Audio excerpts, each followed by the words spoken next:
Au nom du Père et du Fils et du Saint-Esprit, Amen. Mon Seigneur et mon Dieu, je crois de tout mon cœur que tu es ici, que tu me vois, que tu m'entends. Je t'adore à genoux devant toi, je te demande le pardon de mes péchés et ton aide pour faire de mon mieux ce moment de prière. Ma Mère Immaculée, Saint Joseph, et toi, mon ange gardien, intercédez pour moi.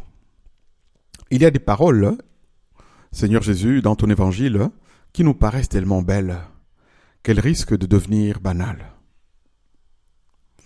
Et puis, il y en a d'autres qui nous dérangent parce que elles semblent impossibles. Aujourd'hui, tu nous adresses une de ces paroles-là, paradoxale. Tu nous dis, mon joug est facile à porter et mon fardeau léger. Oui, un joug léger, on peut le traduire en français facile comme ça, un fardeau, un poids qui est lourd et léger en même temps. Comment est-ce possible? Si nous demandions autour de nous ce qui caractérise en fait la vie chrétienne, beaucoup répondraient, la vie chrétienne, c'est les commandements de Dieu, c'est vivre les sacrifices que Dieu demande, c'est les renoncements, ce sont les exigences. Certains pensent même, j'aimerais être un bon chrétien, j'aimerais me rapprocher davantage de Dieu, mais j'ai peur de perdre ma liberté avec toutes ces exigences-là. Et pourtant Jésus, c'est précisément le contraire que tu affirmes. Tu ne dis pas que ton joug est lourd mais nécessaire. Tu dis qu'il est léger. C'est une vraie révélation. Une vie chrétienne sérieuse est un joug léger. Alors aujourd'hui, je voudrais comprendre avec toi ce paradoxe. Parce que tu le dis, Seigneur, c'est que c'est vrai. D'abord, une première chose, il n'existe pas ici-bas un homme qui soit libre d'un joug. Il n'existe pas d'homme ou de femme sans joug. En lisant cet évangile, cette chose m'a frappé. Tu ne dis pas « débarrassez-vous de tout joug ». Tu nous dis « prenez mon joug ». Pourquoi, Seigneur? Parce que tu sais qu'aucun être humain ne vit sans joug sur ses épaules. Nous rêvons souvent d'une liberté absolue. Oui, comme un oiseau qui vole là dans les airs, n'avoir de compte à rendre à personne, ne dépendre de rien ni de personne, faire uniquement ce qui nous plaît. Mais soyons sérieux, cette liberté-là n'existe pas. Tout le monde porte quelque chose. Certains portent le joug de la réussite. Oui, toujours faire mieux, toujours produire davantage, toujours être les premiers, les meilleurs. D'autres vivent le joug du regard des autres. Ils passent leur vie à chercher l'approbation, à craindre le jugement des autres, à vouloir plaire à tout prix. D'autres encore portent le joug de l'argent, du pouvoir, des réseaux sociaux, et comment, de la comparaison permanente avec les autres. Et puis il y a des jougs plus discrets.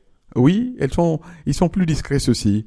Le joug du perfectionnisme, le joug de la peur de décevoir, le joug de la rancune qu'on porte depuis des années.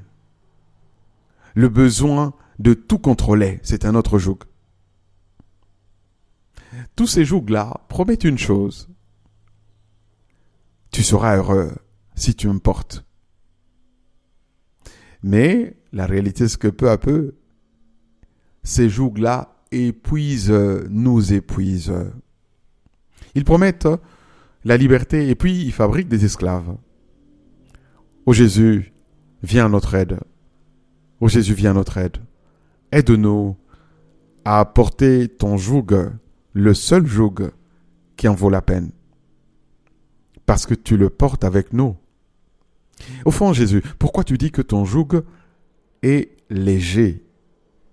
Pourquoi dis-tu que ton joug est léger? Voilà la vraie question. C'est parce qu'en réalité, Jésus, ton joug n'est pas facile.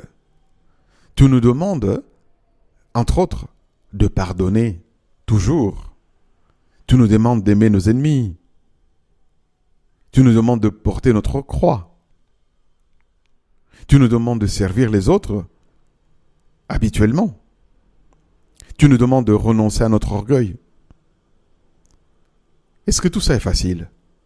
Eh bien non, il n'y a rien de facile là-dedans. Alors pourquoi tu affirmes, Jésus, que ton joug est léger? Je crois que la réponse est cachée dans ces 3 mots. Venez à moi, venez à moi. Ton joug devient léger parce qu'il n'est jamais porté seul.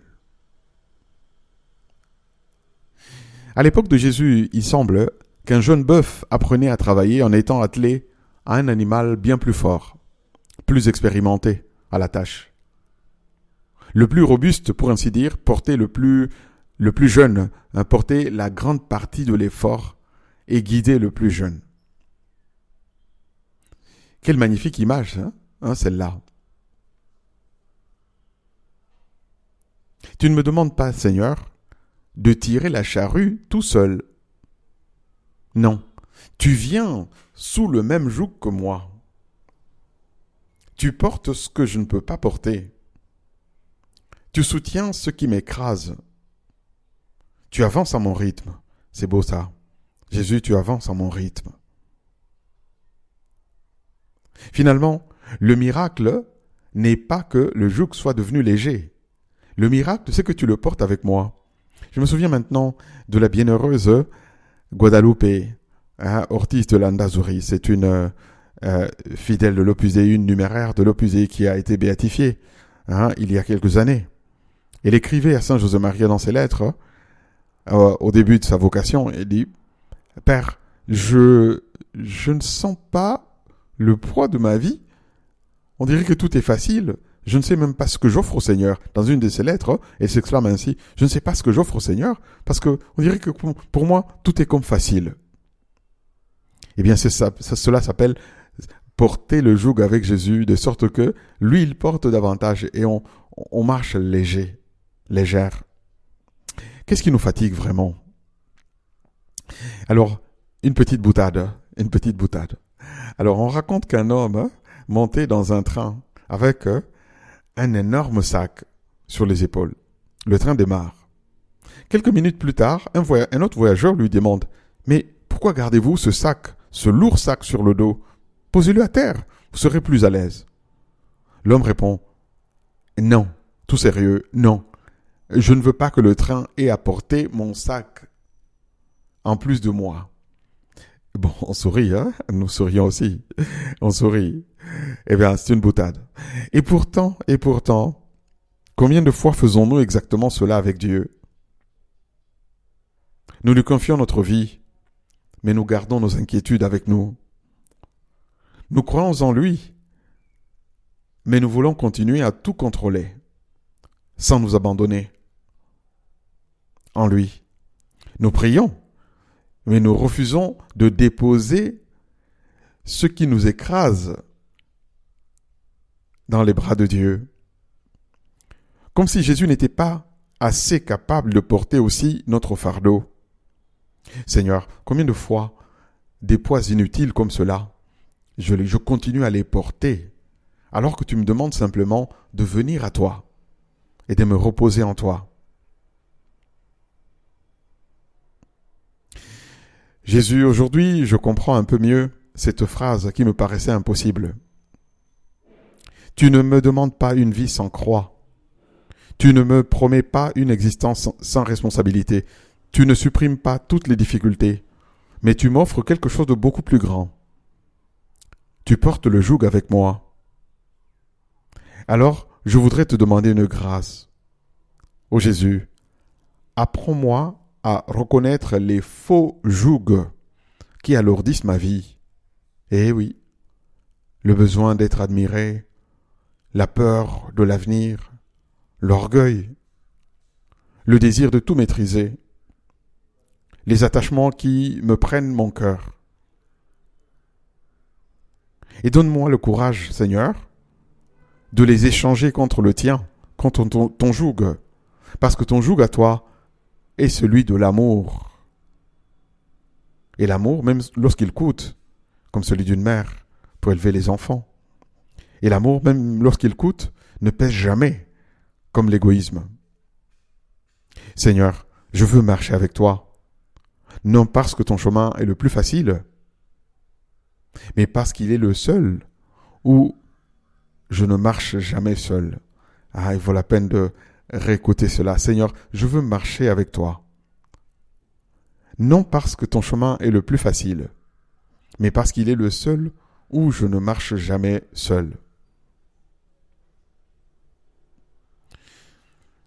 Je te remercie, mon Dieu, des bonnes résolutions, des beaux désirs et des inspirations que tu m'as communiquées dans cette méditation. Je te demande de m'aider à les faire fructifier.